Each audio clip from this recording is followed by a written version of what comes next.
Bienvenue dans cette seconde vidéo un peu hors série d'explications des règles du jeu Landsrat. Dans cette vidéo, on va se pencher un peu sur les règles du jeu, et en particulier sur les règles de mouvement, combat, tir, action spéciale. Il s'agit encore une fois que d'une introduction aux règles, pas des règles complètes que vous pouvez consulter en les téléchargeant dans le lien en description.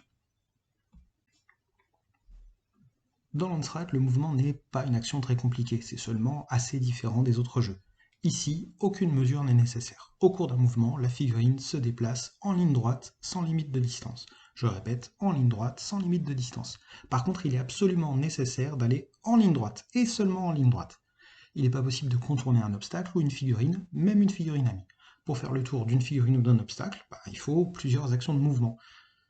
Pour rappel, chaque figurine dispose d'un mouvement avant ou après une autre action au cours de son tour. On peut donc cumuler mouvement plus tir, mouvement plus combat, mouvement plus mouvement, ou tir plus mouvement, combat plus mouvement.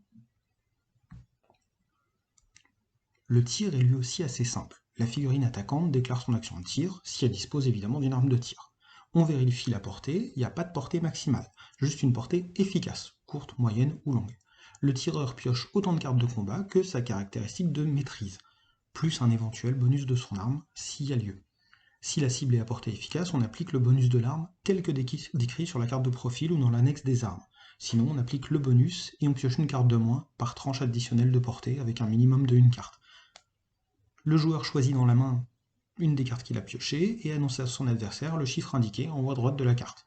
Si c'est un 0, le tir est un échec automatique. Sinon, on calcule les dégâts en fonction de l'arme utilisée en additionnant ou en multipliant la caractéristique de l'arme et le score de la carte choisie.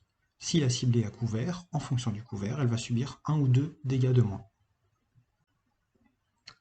Les actions de scénario fonctionnent d'une manière assez similaire. Là aussi, on utilise la caractéristique de maîtrise qu'on modifie en fonction de différents bonus et malus.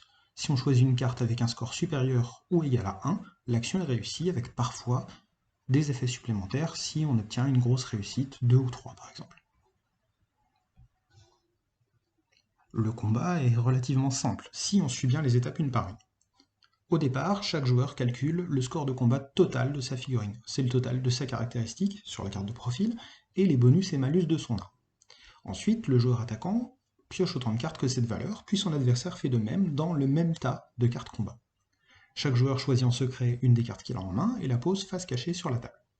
Quand les deux joueurs ont choisi, on révèle les choix, puis on compare les cartes des deux joueurs sur les tableaux qui sont au milieu des cartes et on applique directement les effets et les dégâts aux différentes cibles. Pour les dégâts, on additionne ou on multiplie la caractéristique de l'arme avec le résultat indiqué sur la carte. Quand une figurine subit des dégâts, on compare le nombre total de dégâts calculés avec l'endurance de la cible. Si le total est inférieur à l'endurance, la cible est indemne. Si le total est strictement supérieur à l'endurance, la cible subit une blessure légère. Si le total est 2 points supérieur à l'endurance, la cible subit une blessure grave.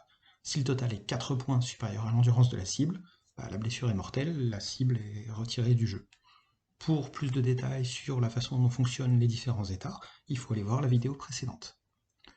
Dans la prochaine vidéo, on va évoquer les règles spéciales qui concernent nos figurines comme les boucliers et les poisons par exemple.